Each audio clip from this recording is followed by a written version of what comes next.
ఓం శ్రీ గురుభ్యో నమః. హరి ఓం. గణానాం త్వా గణపతిగుం హవామహే కవిం కవీనాముపమశ్రవస్తమం. జ్యేష్ఠరాజం బ్రహ్మణాం బ్రహ్మణస్పత ఆనశృణ్వన్నోతిభిः సీదసాదనం. శ్రీమహాగణాధిపతయే నమః. అస్య శ్రీరుద్రస్య ప్రశ్నస్య అఘోర ఋషిః అనుష్టుప్ ఛందః సంకర్షణమూర్తిస్వరూపో యోధావాదిత్యః పరమపురుషస్తమేధరుద్రో దేవతా. అగ్నిశ్చతుజలమాయానిష్టకాయా గుండసర్వీయే తమాభిషేకే వినియోగः.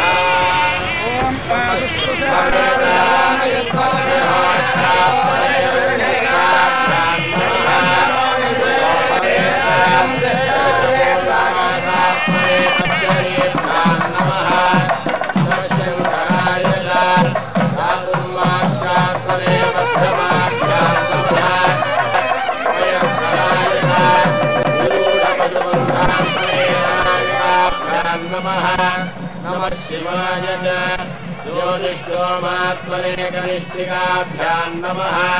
శివరాయ సర్వకృత్వాత్మనే కరకలకరపుష్పాభ్యాం నమః.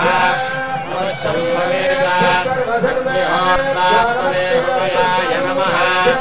యోగవే వర్షపూర్ణమాసాత్మనే శిరసే స్వాహా. నమః శంకరాయ చాతుర్మాస్యాత్మనే శిఖాయై వషట్ మయస్కరాయ నిరూఢపశుబంధాత్మనే కవచాయహం. నమః శివాయ. శుక్లాంబరధరం విష్ణుం శశివర్ణం చతుర్భుజం ప్రసన్నవదనం ధ్యాయేత్ సర్వవిఘ్నోపశాంతయేత్. గురుర్బ్రహ్మా గురుర్విష్ణుః గురుర్దేవో మహేశ్వరః గురుః సాక్షాత్ పరబ్రహ్మ తస్మై శ్రీగురవే నమః.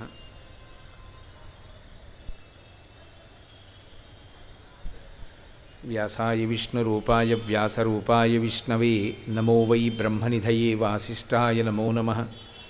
కూజంతం రామ రామేతి మధురం మధురాక్షరం ఆరుహ్య కవితాశాఖాం వందే వాల్మీకికోకిలం. శ్రుతిస్మృతిపురాణానాం ఆలయం కరుణాలయం నమామి భగవత్పాదశంకరం లోకశంకరం. వాగర్ధావివ సంపృక్తౌ వాగర్ధప్రతిపత్తయే జగతః పితరౌ వందే పార్వతీ పరమేశ్వరౌ. సూక్తిం సమగ్రయతున స్వయమేవ లక్ష్మీః శ్రీరంగరాజమహిషీమధురైకటాక్షైః. వైదగ్ధ్యవర్ణగుణగుంభనగౌరవైర్యాం కండూలకర్ణకుహరాः కవయోధయంతి. హైమోర్ధ్వపుండ్రమజహన్మకుటం సునాసం మందస్మితం మకరకుండలచారుగండం. బింబాధరం బహుళదీర్ఘకృపాకటాక్షం శ్రీవేంకటేశముఖమాత్మనిసన్నిధత్తాం. విమలపటి కమలకుటి పుస్తకరుద్రాక్షసస్తహస్తపుటి కామాక్షి పక్ష్మలాక్షి కలిత విపంచి విభాసి వైరించి. మనోజవం మరుతతుల్యవేగం జితేంద్రియం బుద్ధిమతాం వరిష్టం వాతాత్మజం వనరయూధముఖ్యం శ్రీరామదూతం శిరసా నమామి. ఆపదామపహర్తారం దాతారం సర్వసంపదాం లోకాభిరామం శ్రీరామం భూయో భూయో నమామ్యహం. హరి ఓం. పరమేశ్వర స్వరూపైన సభకు నమస్కారం. చాలా సంతోషంగా ఉంది. ఇది 2వ సంవత్సరం నేను భరద్వాజ రుద్రాభిషేక సంఘం వారి యొక్క ఆహ్వానం పలుకున ఈ పట్టణానికి వచ్చి ఆధ్యాత్మిక ప్రవచనం చెయ్యడం. ఇక్కడ నాకు త్రిమూర్తులు రాఘవేంద్రరావు గారు, మన ఫణి, ఆ తర్వాత ధనంజయ, వీళ్ళ ముగ్గురితో పరమేశ్వర సంబంధంగా గొప్ప అనుబంధం ఏర్పడిపోయింది. అందుచేత వాళ్ళ మాట కాదనలేను. వాళ్ళంటే నాకు అపారమైన వాత్సల్యం. అందుచేత మా భరద్వాజ రుద్ర అభిషేకం పలుపున వచ్చి మీరు ఏమైనా ఆధ్యాత్మిక ప్రవచనం 3 రోజుల పాటు చెయ్యండి అని అడిగారు. దేని గురించి మాట్లాడాలి అని అడిగాను. అంటే అన్నిటి గురించి మాట్లాడగలిగిన సమర్థుణ్ణి అని కాను, ఏవో వచ్చినవి కొద్దిగా, ఆ కొద్ది వాటిల్లో ఏదైనా అడిగితే చెప్పగలము అని. ఏం చెప్పమంటారని అడిగాను. అడిగితే నిత్యకర్మానుష్ఠానం గురించి మీరేమైనా చెప్తే మేము సంతోషిస్తాము అన్నారు. తప్పకుండా ప్రయత్నం చేస్తాను అని రావడం జరిగింది. మనది సంకల్పము అని ఒకటి చేస్తూ ఉంటాం. ప్రతిరోజు పూజ చేసేటప్పుడు దేశకాల సంకీర్తనము అంటారు. అందులో భారతవర్షే, భారతఖండే అని మనం చెప్తూ ఉంటాం. దేశము కాలము ఈ రెండు ప్రధానంగా దేని కొరకు అంటే ధర్మానుష్ఠానము కొరకు. ధర్మం ఎవరు నిర్వర్తించాలి? ఒక్క మనుష్యునికే ధర్మము. ఆ ధర్మము నిరంతరము మారిపోతూ ఉంటుంది. మిగిలిన వాటికన్నిటికీ ఒకటే ధర్మం.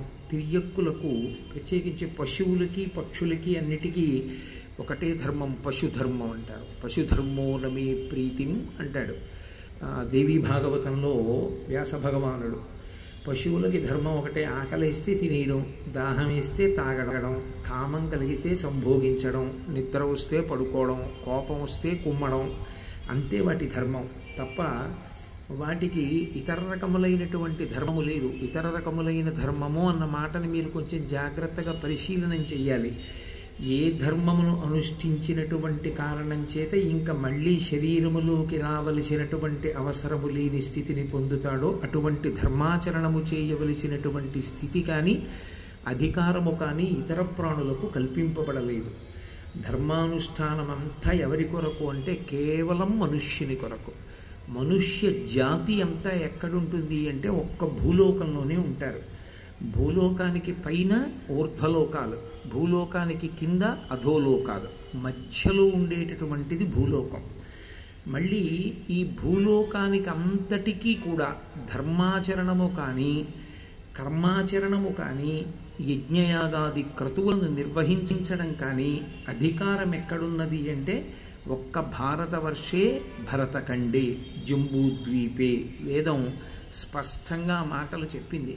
ఇక్కడ మాత్రమే కర్మానుష్ఠానము, ఇక్కడ మాత్రమే యజ్ఞయాగాది క్రతువులు తప్ప ఇతరమైనటువంటి ప్రదేశముల యందు భూమండలంలో ఈ క్రతువులు చెయ్యడానికి యోగ్యములైన ప్రదేశములు కావు.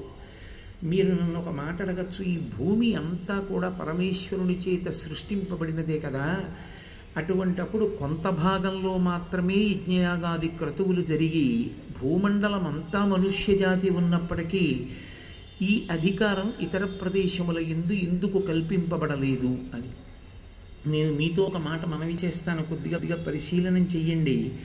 నాకు చాలా నీరసంగా ఉందనుకోండి, చేతులు లాగేస్తున్నాయి, కాళ్ళు లాగేస్తున్నాయి, చాలా మగతగా ఉంది, ఎంతో నీరసంగా ఉంది. ఇప్పుడు ఆ నీరసం తగ్గడానికి నేను కాళ్ళకి చేతులకి అన్నం పులువుకుంటానా? కడుపులోకి అన్నం తింటానా? కడుపుకి అన్నం తింటే శరీరం అంతా శక్తి ప్రసరిస్తుంది. మీ ఊరికంతటికీ కావలసినటువంటి విద్యుత్తు ఒక చోట విద్యుత్ గృహం ఉంటుంది, ఈ ఊరికి చివరిలో పవర్ హౌస్ అంటారు. అక్కడ నుంచి శక్తి ప్రసారం అవుతుంది, అన్ని చోట్లకి విద్యుత్ వస్తుంది. అలాగే మనుష్య శరీరంలో కడుపులోకి తిన్న అన్నంలో ఆ అన్నం పచనమై జీర్ణమై అందులో నుండి ఉద్భవించినటువంటి శక్తి శరీరమునకంతటికీ అందుతోందా, అందట్లేదా?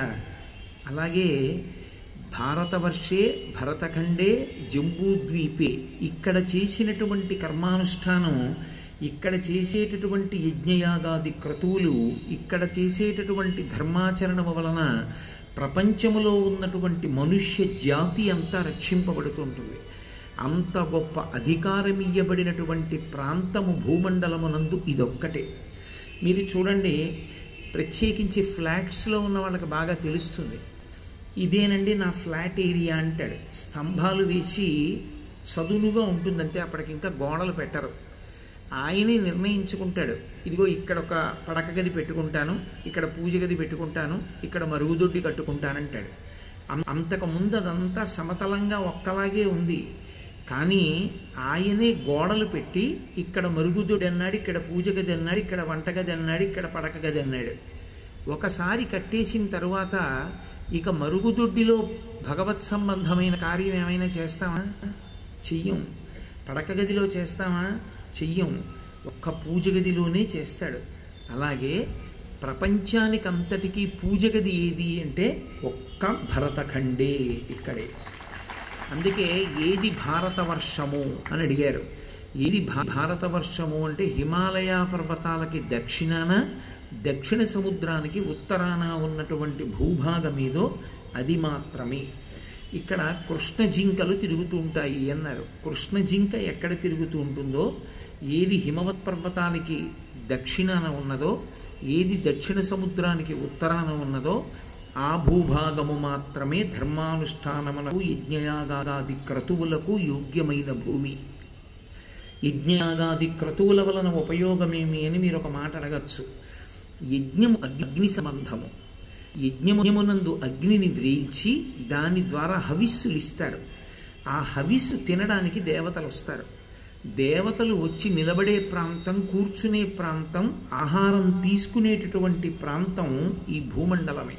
అందుకే మనుష్య జాతికి ఏ ఇతరమైనటువంటి ప్రాణులకి లేనటువంటి విశేషమైనటువంటి శక్తి ఒకటి ఉన్నది.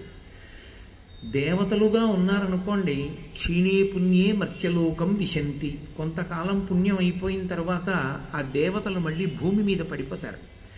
భూమి మీద పుట్టినటువంటి వ్యక్తి సరి అయినటువంటి కర్మానుష్ఠానం చేసి ధర్మాన్ని పట్టుకొని, ఆచారాన్ని పట్టుకొని ఇక పుట్టవలసినటువంటి అవసరం లేకుండా మోక్షాన్ని పొందగలడు. తాను దేవత కాగలడు. శ్రీరామాయణంలో మాట అంటారు, శతకృత నివాసీనం నాగరాజస్య మూర్ధని అంటారు హనుమ. 100 యజ్ఞములు చేసినటువంటి వ్యక్తి దేవేంద్రుడై ఐరావతం మీద కూర్చుంటాడు. 100 యజ్ఞములు ఎక్కడ చేయాలి? ఇక్కడే యజ్ఞం చెయ్యాలి. అంటే యజ్ఞము చేసి దేవేంద్రుడు కూడా కాగలిగినటువంటి అధికారము ఏ దేశమునందు పొందవచ్చు అంటే, దేశము అంటే నా ఉద్దేశం ప్రదేశము అని. ఒక్క భరతఖండమునందు మాత్రమే అది సంభవము. ఇక్కడే దేవతలు వచ్చి అన్నం తింటారు. ఇక్కడే దేవతలు సంతృప్తి చెంది సమస్త మనుష్య జాతికి ఇతర ప్రాణులకు కావలసినటువంటి అన్నాన్ని కల్పిస్తారు. అంటే వర్షాన్ని కురిపిస్తారు. ఆ వర్షాన్ని ఆధారం చేసుకుని పంటలు పండి నీళ్లు దొరికి శం చతుష్పదే శం ద్విపదే అంటారు. అంటే కేవలం మనుష్యులే కాదు, 2 కాళ్ళున్న మనుష్యుల నుంచి 4 కాళ్ళున్నటువంటి జంతువుల నుండి అన్నీ సంతోషంగా ఉండడానికి కావలసినటువంటి వ్యవస్థ ఎక్కడ ఏర్పాటు చేయబడినది అంటే ఒక్క భారతవర్షము, భరతఖండము ఇక్కడే. అందుకే ఇక్కడ కర్మానుష్ఠానం చేసినటువంటి వాడు ఇంద్రుడు కాగలడు, దేవత కాగలడు. ఇక్కడ కర్మానుష్ఠానం చేసి భక్తితో కూడినటువంటి కర్మాచరణము చేత ప్రీతి చెందినటువంటి భగవంతుని చేత అనుగ్రహింపబడిన జ్ఞానము వలన ఇక మళ్ళీ పుట్టవలసినటువంటి అవసరం లేకుండా పునరావృత్తి రహిత శాశ్వత శివ సాయుధ్య స్థితిని పొందగలడు. కాదు, ఇంత గొప్ప ప్రదేశంలో పుట్టి కర్మాచరణం చెయ్యడానికి, ఆచారకాండ పాటించడానికి కావలసినటువంటి యోగ్యతని పొంది కూడా ఏ విధమైనటువంటి కర్మాచరణము చెయ్యకుండా తిరియక్కుగా వెళ్ళిపోగలడు. తిరియక్కంటే భూమికి అడ్డంగా పుట్టి అడ్డంగా పెరుగుతుంది. అంటే వెన్నుపాము అడ్డంగా ఉంటుంది. అడ్డంగా ఉండి అడ్డదిడ్డంగా తిరిగేటటువంటి ప్రాణిగా మళ్ళీ కొన్ని కోట్ల జన్మల పాటు పునరపి జననం, పునరపి మరణం, పునరపి జనని జఠరే చయనం ఇహ సంసారే బహుదుస్తారే కృపయాపారే పాహిమురారే అంటారు భజగోవిందంలో. అలా కొన్ని కోట్ల జన్మల పాటు తిరియక్కుగా వెళ్ళిపోగలడు. ఇక్కడ వచ్చినటువంటి వాడెవరున్నాడో మనుష్యునిగా పుట్టడం అంత గొప్ప విషయం. ఇది ఏ ఇతర ప్రాణికి లేనటువంటి ప్రత్యేక అధికారం, ఒక్క మనుష్యునకు మాత్రమే. ఆ మనుష్యుడు కూడా అన్ని చోట్ల పుట్టినటువంటి వాళ్ళు యజ్ఞయాగాది క్రతువులు చెయ్యడానికి వీల్లేదు. ఆ భూములు యజ్ఞయాగాది క్రతువులు చెయ్యడానికి యోగ్యములు కావు. అటువంటి యజ్ఞయాగాది క్రతువులు చెయ్యడం కానీ, ఆచారకాండ పాటించడం కానీ, ధర్మానుష్ఠానం చెయ్యడం కానీ, పరమేశ్వరుణ్ణి చేరుకోవడం కానీ సంభవమవడానికి యోగ్యమైనటువంటి ప్రదేశము ఒక్క భరతఖండమే. అటువంటి చోట పుట్టినటువంటి వాడు తనని తాను తీర్చిదిద్దుకోవడానికి, తాను ఎలా బ్రతకాలి అన్నదాన్ని తెలుసుకుని ఉండడానికి పరమేశ్వరుడు వేద రూపంలో మనందరికీ కూడా శిష్టాచారాన్ని అనుగ్రహించాడు. ఎలా బ్రతకాలి అనేటటువంటి ధర్మం చెప్పడానికి ఎవరు చెప్పాలి? ధర్మం నేను చెప్తే ధర్మం కాదు, ఎవరో చెప్తే ధర్మం కాదు. ధర్మాన్ని చెప్పడానికి అధికారం ఉన్నది ఒక్కటే ఒక్కటి, వేదం. వేదం ధర్మాన్ని చెప్తుంది అన్న మాటకు అర్థం ఏమిటంటే వేదము పరమేశ్వర ప్రోక్తము, భగవంతుని చేత చెప్పబడింది. భగవంతుని యొక్క ఊపిరి వేదము. నాకు నా ఊపిరికి తేడా లేదు. నా ఊపిరి ఎంతకాలం ఉంటుందో నేను అంతకాలం ఉన్నానని గుర్తు. నేను ఏనాడు ఊపిరి తీశానో ఆనాడు నేను పుట్టాను. కాబట్టి నా ఊపిరే నేను, నాకు నా ఊపిరికి అభేదం. అలాగే పరమేశ్వరుడికి పరమేశ్వరుడి ఊపిరికి అభేదం. వేదము అంటే అపౌరుషేయము, ఒకరి చేత రచింపబడినది కాదు. మరెవరు చెప్పారు?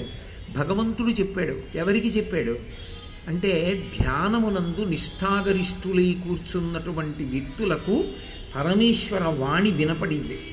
ఆ మహర్షుల పేర్ల మీదుగా వచ్చాయి ఆ మంత్రాలన్నీ. వాళ్ళు సంకలనం చేశారు. సంకలనం చేస్తే వాళ్ళకి ధ్యానంలో వినపడినవి ఏ ఉన్నాయో దాన్ని వాళ్ళు స్వరంతో ప్రతిపాదన చేశారు. అందుకే దానికి శృతి అని పేరు. శృతి అంటే చెవితో వింటారు.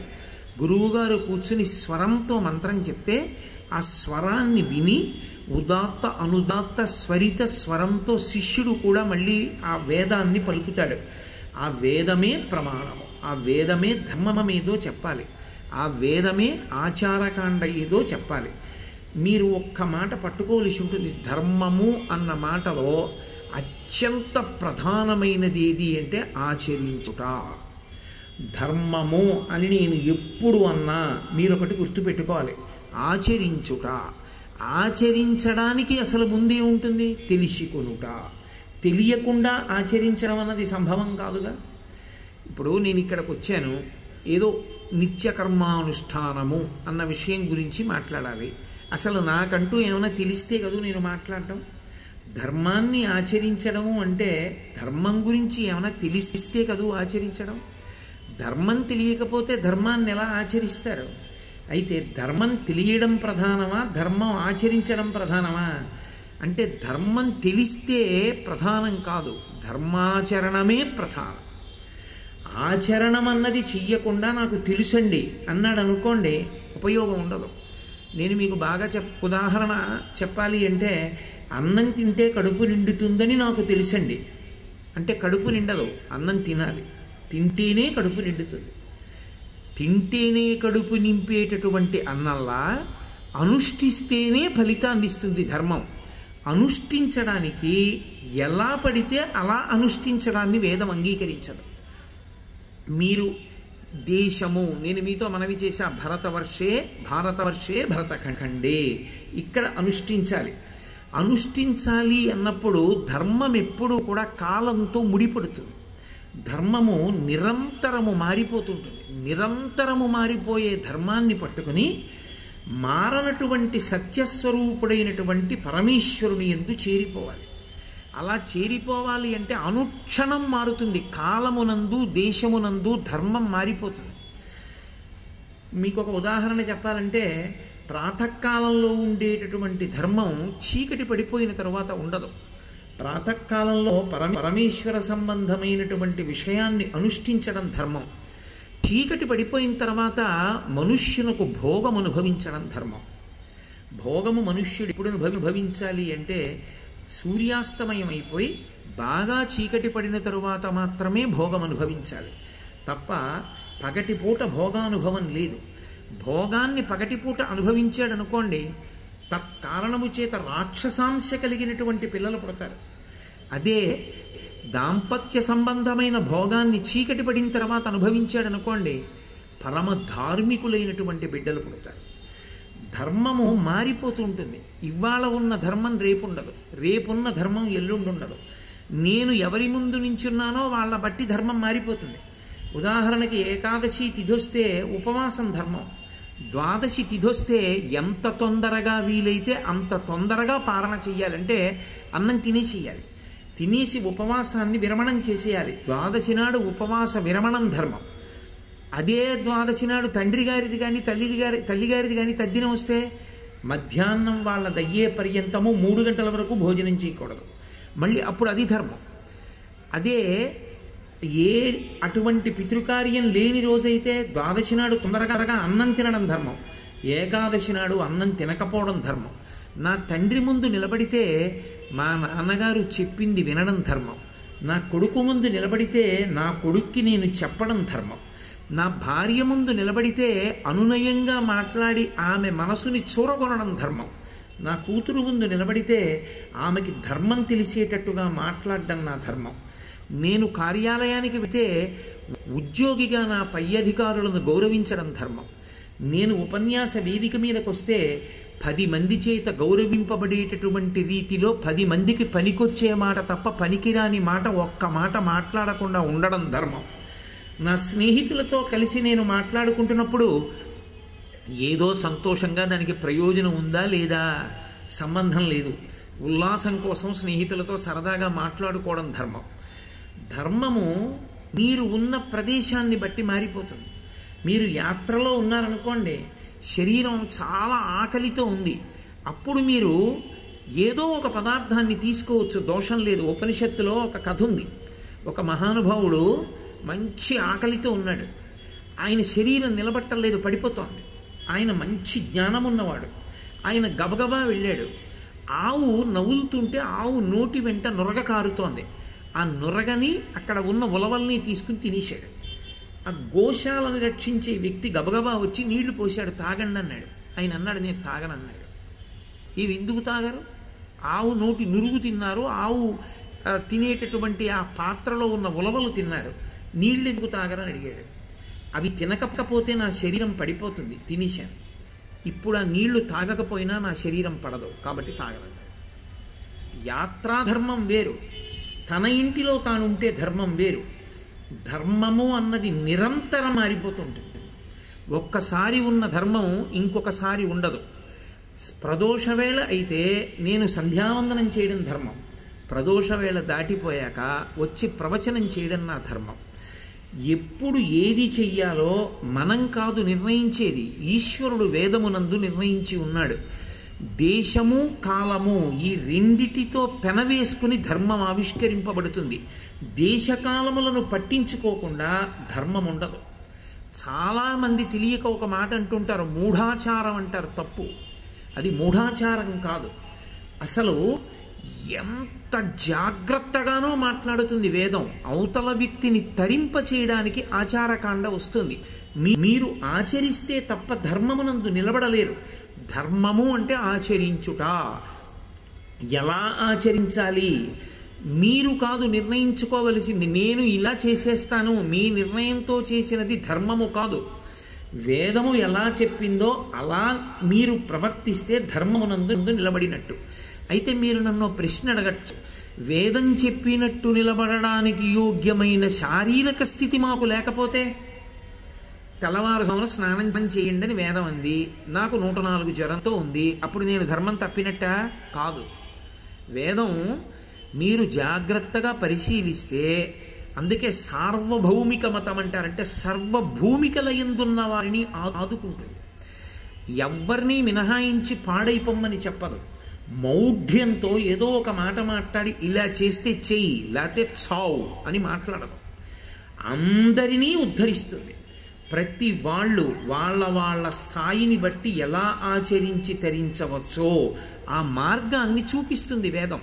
అందుకే వేదము మూర్ఖంగా, అర్థం లేకుండా, కఠినంగా మాట్లాడుతుంది అనుకోవడం పొరపాటు. అందుకే ఆచారకాండని తెలుసుకుని దాని ప్రకారంగా మనం జీవించడం కోసం ఋషులు ఒక అద్భుతమైనటువంటి ప్రయోగం చేశారు. మొట్టమొదట సంవత్సరాన్ని ప్రమాణంగా తీసుకున్నారు.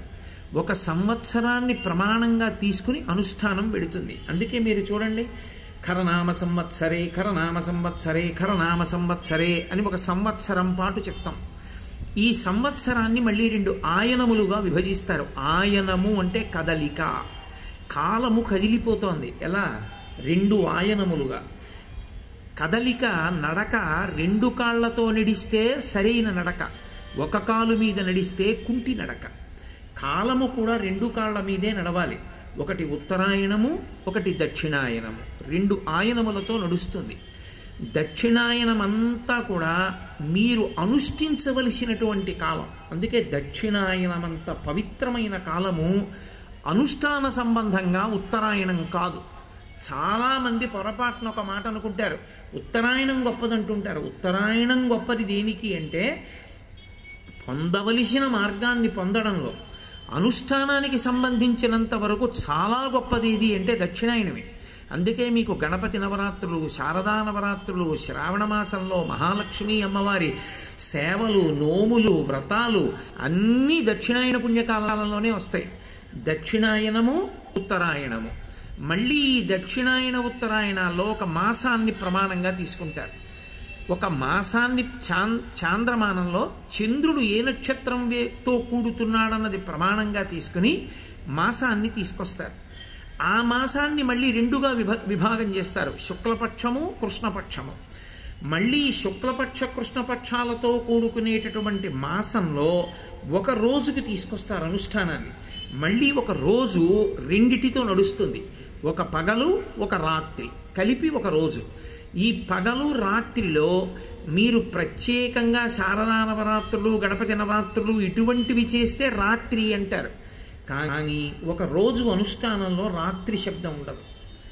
నిజానికి మహాశివరాత్రి, గణపతి నవరాత్రులు, శారదా నవరాత్రులు, వసంత నవరాత్రులు అంటారు. రాత్రి మనం ఏం చేస్తాం? అప్పుడు కూడా చేసేదేం ఉండదు, పడుకుంటాం. మరి రాత్రి చేయడం ఏమిటి? రాత్రి చేయడం అంటే ఆ కాలమునందు నువ్వు చేసినటువంటి అనుష్ఠానము వలన రాత్రి నుండి వెలుతురులోకి వస్తావని. చీకటి అంటే యథార్థమైన వస్తువు తెలియదు, పగలు ఉన్న వస్తువు ఉన్నట్టు తెలుస్తుంది. ఇది నేను అన్న భ్రాంతిలోంచి శరీరము నేను కాదు, ఆత్మ నేనన్న జ్ఞానము దేని వలన కలుగుతుంది అంటే దక్షిణాయన పుణ్యకాలంలో ఏ రాత్రులను బాగా అనుష్ఠానం చెయ్యాలో ఆ కాలమునందు పరమేశ్వరుణ్ణి ఆరాధన చేస్తే ఆ ఆరాధన వలన తృప్తి చెందిన భగవంతుని యొక్క అనుగ్రహము చేత జ్ఞానము అనుగ్రహింపబడుతుంది. ఇది రాత్రి సంబంధం. ఒకరోజు అనుష్ఠానం దగ్గరికి వచ్చేటప్పటికీ ఒక రోజుని ప్రమాణంగా తీసుకుంటారు. ఒక రోజు ప్రమాణంలో రాత్రి భగవత్ సంబంధమైనటువంటి అనుష్ఠానం ఎప్పటి వరకు అంటే రాత్రి నిద్రపోవడానికి మంచం మీద పడుకోవడం వరకు మాత్రమే. నేను ఒక్క గృహస్థు సంబంధించిన విషయాన్నే మాట్లాడుతున్నాను కాబట్టి మంచం మీద పడుకోవడానికి నిద్రకు ఉపక్రమించే పర్యంతమే అనుష్ఠానం ఉంటుంది. నిద్రకు ఉపక్రమించిన తర్వాత ఇక అనుష్ఠానం లేదు, ఏమీ ఉండదు. కానీ అనుష్ఠానంగా మారుతుంది. దేని వలన అన్నది మీకు నేను 3వ రోజు చూపిస్తాను. కాబట్టి అసలు ఒక రోజుని ప్రమాణంగా తీసుకుంటే అనుష్ఠానము అన్నది, ఆచారము అన్నది ఎప్పుడు ప్రారంభమవుతుంది? ఆచారము అంటే చరతి, అలా కదులుట, ఎలా చెప్పారో అలా కదులుట. మీరు చూడండి, మిలిటరీ కవాత్ అంటారు. ఇక్కడ నించుంటారు, ఒక ఆయన నుంచి left right left right left right left right అంటాడు.